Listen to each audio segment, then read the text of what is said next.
రాష్ట్ర ప్రభుత్వం ప్రతిష్టాత్మకంగా ప్రవేశపెట్టిన ప్రభుత్వ సంక్షేమ పథకాలు నిరుపేదలకు అందాలి. ప్రతి ఒక్కరూ సద్వినియోగం చేసుకోవాలని తహసీల్దార్ లత అన్నారు. బీర్కూర్ మండలంలోని రైతునగర్ గ్రామాన్ని పైలట్ గ్రామంగా ఏర్పాటు చేసి ఆదివారం రైతు భరోసా, ఇందిరమ్మ ఆత్మీయ భరోసా, కొత్త రేషన్ కార్డులు, ఇందిరమ్మ ఇల్లు పథకాల ప్రారంభోత్సవం నిర్వహించారు. ఈ సందర్భంగా తహసీల్దార్ మాట్లాడారు. అర్హులైన లబ్ధిదారులకు ప్రొసీడింగ్ పత్రాలను అందజేశారు. గ్రామంలో 12 మందికి ఇందిరమ్మ ఇల్లు, 9 మందికి రేషన్ కార్డులు, 221 మందికి రైతు భరోసా, 7 మందికి ఆత్మీయ రైతు భరోసా ప్రొసీడింగ్స్ పత్రాలను అందజేశారు. అనంతరం ఇంకా ఎవరైనా రాని వాళ్లు ఉంటే దరఖాస్తు చేసుకోవాలన్నారు. ఇటు ప్రభుత్వ పథకాలను ప్రతి ఒక్కరూ సద్వినియోగం చేసుకోవాలన్నారు. ఈ కార్యక్రమంలో మండల ప్రత్యేక అధికారి Anil Kumar, MPDO Bhanuprakash, deputy tahsildar Ravikumar, MP SO Venkataramana, RI పుల్సింగ్, సెక్రటరీ పవన్, కాంగ్రెస్ పార్టీ మండల అధ్యక్షులు Boini Shankar, market committee vice chairman Yama Ramulu, Congress నాయకులు పాల్గొన్నారు. రైతు భరోసా, ఇందిరమ్మ ఆత్మీయ భరోసా, కొత్త రేషన్ కార్డులు మరియు ఇందిరమ్మ ఇండ్లు, దీన్ని గత నెల రోజుల నుంచి మేము ఎంతో పరిశ్రమంగా తీసుకుంటూ సర్వే చేసి ఇల్లు తిరిగి ఈ రోజు మేము ఒక తొలి జాబితాని తయారు చేయడం జరిగింది. ఆ తొలి జాబితాలో కూడా 100% మేము చేసినామని చెప్పి మేము అనుకున్నాం. కానీ ఎక్కడో ఒకరు ఇద్దరు కూడా మిగిలిపోయిన సందర్భం ఏర్పడింది. ఆ సందర్భంలో మనం గ్రామ సభ నిర్వహించుకొని వాళ్ళకు కూడా అవకాశం కల్పించుకుంటూ ఆ దరఖాస్తు పెట్టిన వాటిని కూడా ఈ జాబితాలో తీసుకోవడం జరుగుతుంది. అట్లా తీసుకున్న జాబితాని ఈ రోజు మనకి ఎవరైతే ఎలిజిబుల్ ఉన్నారో ఫస్ట్ ఎలిజిబుల్ లిస్ట్ లో ఉన్న వారికి ఈ రోజు మనం మంజూరు పత్రాలు కూడా 4 పథకాలకు సంబంధించిన మంజూరు పత్రాలు కూడా ఈ రోజు మనం ఇచ్చుకోవడం జరుగుతూ ఉంటుంది.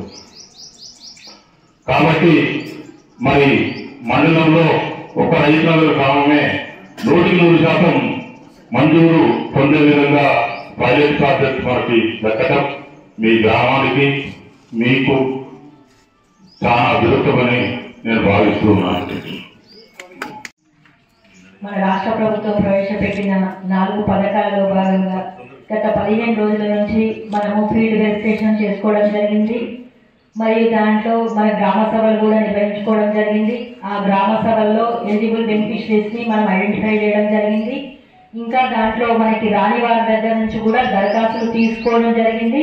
మరియు అది ప్రత్యేకంగా ఈ రైతునగర్ గ్రామంలో గ్రామ సభలో వచ్చిన దరఖాస్తుల విషయంలో కూడా నిన్న ఎంక్వైరీ చేయడం జరిగింది.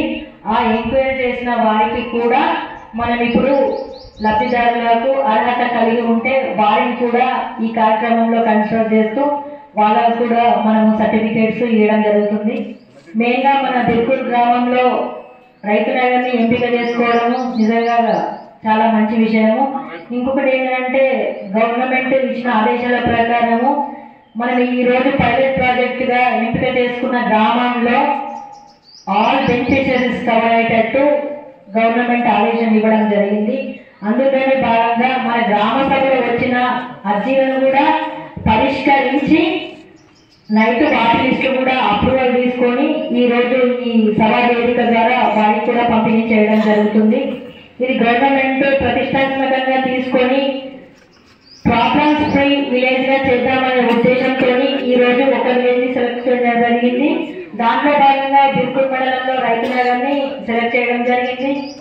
దానిలో భాగంగా ఇప్పుడు ఇక్కడ వచ్చిన బెనిఫిషరీస్ అందరూ తమ తమ పేర్లను బట్టి తమకు వచ్చిన పథకాల ద్వారా ఇందిరమ్మ ఇల్లు కొందరికి, రేషన్ కార్డు కొందరికి, మరియు ఆత్మీయ భరోసా, రైతు భరోసా డిఫరెంట్ లబ్ధిదారులకు ఈ రోజు మనం పంపిణీ చేయడం జరుగుతుంది. ఇంకొకటి ముఖ్యంగా చెప్పాల్సింది ఏంటంటే ఇప్పుడు ఈ 4 పథకాలను కూడా గవర్నమెంట్ చాలా ప్రతిష్టాత్మకంగా తీసుకోవడం జరిగింది. లబ్ధి చేకూర్చాలనే ఉద్దేశంతో ఈ రోజు సెలెక్ట్ చేసుకోవడము, ఈ రోజు మనము పొద్దున హార్వెస్టింగ్ చేసుకోవడము, మధ్యాహ్నము ఈ 4 ప్రోగ్రామ్స్ లాంచింగ్ చేసుకోవడము చాలా గొప్ప విషయము. అంటే ఈ రోజు సెలెక్ట్ చేసుకోవడం ఏంటంటే మెయిన్ గా బడుగు బలహీన వర్గాల కోసము గౌరవ అంబేద్కర్ రాజ్యాంగం రాయబడ్డ దాని విషయంలోనే ఆ సంక్షేమ ఫలాలు కూడా అర్హులైన నిరుపేదలకు అందాలనే ఉద్దేశంతో మనం ఈ రోజు ఈ కార్యక్రమాన్ని మన బీర్కూర్ మండలంలో ప్రతిష్టాత్మకంగా ఇనాగ్రేట్ చేసుకుంటున్నాము.